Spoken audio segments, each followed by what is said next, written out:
Have you ever thought about what you would do if you had a heart attack and were completely alone? It's a scary thought, and unfortunately, it happens more often than we realize. Many people believe they'll have time or that someone will be there to help. But the truth is, the first few minutes are critical, and what you do or don't do can make all the difference. The good news is that even if you live alone or spend most of your time by yourself, you can still survive a heart attack if you act fast and know exactly what to do.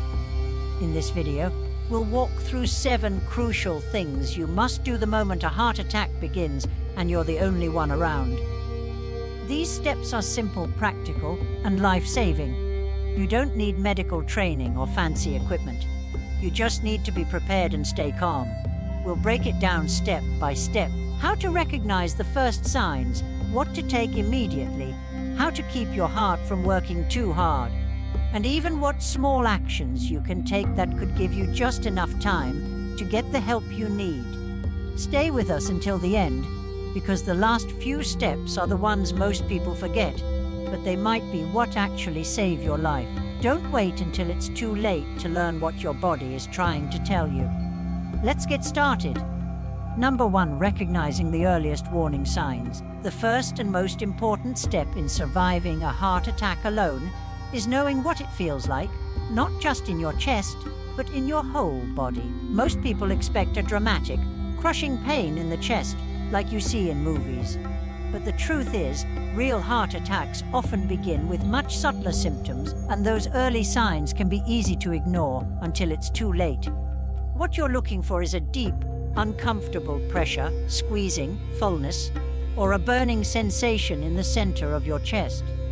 It might feel like something is sitting on you, or like your chest is slowly being filled with cement. It could also come and go, making you think it's nothing serious. But if it lasts more than a few minutes or keeps returning, don't second guess it. Other early signs include shortness of breath, even without chest pain. You might feel like you just walked up a hill, even if you're sitting still. Some people feel pain or discomfort in one or both arms, the shoulder, neck, jaw, or back. Others get lightheaded, break out in a cold sweat, or feel nauseated and dizzy. And in some cases, especially for older adults, women, and people with diabetes, the pain may feel more like pressure in the back or stomach, or may be accompanied by unexplained fatigue. It's important to note that women are more likely to experience atypical symptoms compared to men. Let's take an example. Richard, 74, was sitting at his kitchen table when he felt a strange tightness under his collarbone, almost like heartburn. But then he noticed he couldn't take a full breath, and his hands began to sweat. He remembered reading that not all heart attacks start with pain, so instead of brushing it off, he acted. That decision may have saved his life. The body often whispers before it screams, and when it comes to heart attacks, those whispers are your only chance to take action before damage begins. If you wait for the classic chest-clutching drama, you may already be too late. So, the next time something feels off, and especially if it's a combination of pressure, shortness of breath, or unusual fatigue, stop what you're doing. Don't try to tough it out. Don't tell yourself it's just indigestion. Recognizing the warning signs is your first shot at survival. Treat them seriously, even if they seem small. Your life might depend on it. Number 2, calling emergency services immediately. Once you suspect that a heart attack may be starting, the very next thing you must do without hesitation is call 900 lumens or your local emergency number. Do not wait to see if the symptoms go away. Do not try to drive yourself, and do not assume that you're overreacting. Calling emergency services is not only the fastest way to get help, it's the most effective thing you can do to stay alive. A heart attack isn't something you walk off. Every minute matters. The longer your heart muscle is starved of oxygen, the greater the damage. When you call 911, trained professionals are immediately dispatched. They are bringing equipment, medication, and the ability to keep you alive if your heart stops on the way to the hospital. Moreover, if your symptoms worsen quickly, which they often do, you won't be able to help yourself. That's why trying to drive is one of the most dangerous choices people make. You could lose consciousness, cause an accident, or delay your own care. Let the professionals come to you. Think about what happened to Linda, 78. She felt a strange ache in her left shoulder, followed by a wave of nausea and a cold sweat. She thought about calling her son, but then she remembered a nurse once telling her, if you're alone and might be having a heart attack, call 911 first. Talk to your family later. She made the call. By the time the ambulance arrived, her symptoms had intensified, but the team was ready. They stabilized her on the spot. That phone call saved her life. You don't have to be sure you're having a heart attack to call for help. The dispatcher won't be upset if it turns out to be something else. In fact, they'd rather send help you didn't need than miss a chance to save your life. Keep your phone somewhere you can reach it easily, especially if you live alone. If you feel symptoms coming on and can't speak clearly, use your phone's voice assistant or emergency call feature. Some phones have a shortcut to call for help, even when locked. Learn where it is and use it. Number 3, chewing aspirin, if appropriate. After calling emergency services, the next most powerful action you can take is simple chew aspirin. Not swallow, chew, and do it slowly, even if your hands are shaking. If you have access to a standard, uncoated 325 mg aspirin or 4A1 mg baby aspirins, and you're not allergic or have been told by your doctor not to take aspirin, this one step can significantly increase your chance of surviving a heart attack. Aspirin works as a blood thinner. It helps to inhibit platelet aggregation, which is a crucial process in the formation of blood clots. By chewing the tablet instead of swallowing it whole, the aspirin is absorbed more quickly through the lining of your mouth and into your bloodstream. This rapid absorption can help to restore some blood flow before significant damage occurs.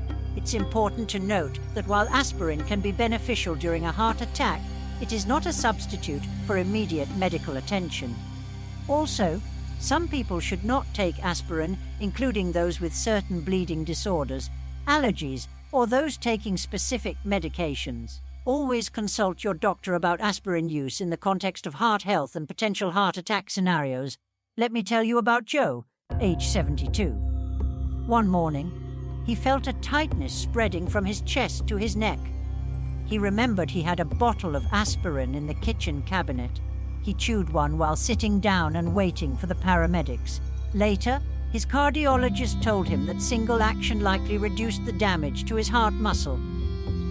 That little pill, he said, kept things from getting worse. If you live alone, make sure aspirin is easily accessible. Store some in your nightstand, your kitchen drawer, or even in your wallet. Make sure it hasn't expired, and tell your loved ones where you keep it in case they ever need to help you. This small act may seem too simple, but it's grounded in science and practiced by emergency responders around the world. Chewing aspirin during the onset of a heart attack isn't just a tip, it's a proven intervention. And in those critical first minutes, it can be the difference between walking out of the hospital or never making it there at all. Number 4, sitting or lying down to conserve your heart. Once you've called for help and taken aspirin, if appropriated, your next job is simple, but absolutely critical: stop moving. Sit or lie down in the safest, most comfortable position you can. This is not the time to pace, gather belongings, or unlock doors unless it's absolutely necessary. Any additional physical effort puts more strain on your heart, which is already struggling to get enough oxygen. Ideally, you want to sit with your back supported, feet flat on the floor, and arms resting loosely. This helps reduce your heart's workload while you wait for paramedics. If you feel faint or lightheaded, lie down on your side with your head slightly elevated. This position can help improve blood flow to your brain. Don't try to power through the discomfort. That mindset might have served you well in other parts of life, but in this moment, it's a risk you can't afford. It's common for people to feel embarrassed, calling for help, and then sitting there doing nothing.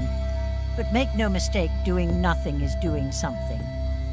It gives your heart a chance to stabilize, slows your breathing, and keeps your body from burning through its already limited oxygen supply. Take the story of Alice, 81. When she felt pressure radiating across her chest, her first instinct was to clean up the kitchen and get herself together. But she remembered what her doctor once said. If you think it's your heart, sit down. Everything else can wait. She sank into her favorite recliner and waited for help. That stillness, she later learned, likely prevented her symptoms from escalating into full cardiac arrest. So, if you ever feel those symptoms creeping in, pressure, squeezing, fullness, shortness of breath, dizziness, don't try to finish what you're doing. Stop right where you are, or move as little as possible to a safer spot. Sit or lie still, breathe slowly, and let your body focus on just one job: surviving. Here's something simple but often overlooked. If you're on a chair without armrests, don't let your body slump. Keep your spine supported and your breathing open. The more relaxed and upright your position, the less effort your heart has to make. Number 5, unlocking your door for emergency responders. If you still have enough strength after calling for help and settling down, one of the most helpful things you can do is unlock your front door. It may seem like a small step, but in an emergency, even seconds matter, and a locked door can delay treatment when time is everything. Paramedics are trained to break in if needed, of course, but forced entry adds time, causes damage, and might even startle or injure you if you're close to the entry point. Unlocking the door in advance lets them walk right in and begin care immediately. That simple act could save several minutes that your heart might not have. If you live alone, especially in an apartment or gated community, think through the logistics before a crisis ever happens. Is your door easy to open from the inside? Is your address clearly visible? Is there a spare key someone close by can access? These are things that don't seem urgent until they suddenly are. Consider Paul, 76, who lives in a small condo. When his symptoms began, he called 911, chewed an aspirin, and unlocked his door, all in under 2 minutes. The paramedics said that single action helped them reach him 30 seconds faster and saved them from having to break in, he later said. That's the last thing I would have thought of, but it might have been what got me help just in time. If walking to the door feels too risky, don't do it. Sit down and focus on your breathing. But if you're close to the door and feel steady enough to reach it safely, go ahead and unlock it. You might also consider a smart lock with remote access or a medical lockbox for your key, especially if you live alone or have mobility challenges. It's a small act of preparation, but it sends a message to the people coming to save you you're ready. You've done your part. Now it's their turn to do the rest. Number 6, using your phone speaker and medical ID features. If you're waiting alone during a heart attack, your phone becomes more than just a communication tool. It becomes your lifeline. One of the smartest ways to use it in that moment is by switching to speakerphone. This allows you to talk to emergency responders hands-free, so you can focus on breathing and staying as calm as possible without needing to grip your phone tightly or hold it to your ear. When you're under distress, even the act of holding something to your ear can make it harder to breathe. Using speakerphone not only reduces physical strain, but also allows the dispatcher to hear you more clearly if you suddenly become too weak to talk. It also lets them listen for subtle cues about your condition in the background: your breathing, your movements, even your tone. Beyond that, every smartphone now has something just as critical: your emergency medical ID. On an iPhone, it's accessible even from the lock screen. On Android phones, there's often a similar feature. It holds vital information like your name, age, allergies, medications, medical conditions, and emergency contacts. If you're unconscious when paramedics arrive, this data can save time and guide decisions about your care. Take Susan, 79. She passed out just moments before help arrived. But because her phone had her medical ID set up, the paramedics knew immediately that she was diabetic and allergic to penicillin. That saved them from giving her something that could have made things worse. And they were able to call her daughter using the emergency contact listed right in the phone.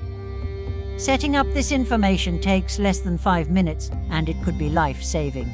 Include your full name, date of birth, any major medical conditions, all medications you take ever, including dosages, any allergies, and at least 1 or 2 emergency contacts. It's not just for tech-savvy folks, it's for anyone who might one day need help when they can't speak for themselves. So, if you ever feel those first signs of a heart attack coming on, use your speakerphone. Stay connected and trust the person on the other end. Their calm voice, steady instructions, and constant presence can make the waiting less terrifying. And if something happens before help arrives, your phone might still speak for you when you no longer can. Number 7, slowing your breath to steady your heart. In the middle of a heart attack, it's easy to feel like panic is taking over. Your chest feels tight, your thoughts race, and every second seems louder than the last. But there's one final tool: you still have your breath. And if you use it well, it can calm your nervous system, just enough to give your heart a better chance at holding steady. Controlled breathing isn't about curing the heart attack. It's about keeping your body from spinning into full, blown shock while help is on the way. The more anxious you become, the faster your heart may beat, but slowing your breath can gently pull that rhythm back down. You don't need a special technique. A simple method is the 4-6 breathing technique. Breathe in slowly through your nose for about 4 seconds. Hold it for a moment. Then exhale gently through your mouth for 6 seconds. Repeat this. Focus on that one small rhythm. It gives your body something steady to anchor to, and it can help prevent your heart from going into dangerous arrhythmias triggered by stress. Consider what happened to Frank, 83. When the pain hit, he felt like he was drowning in fear.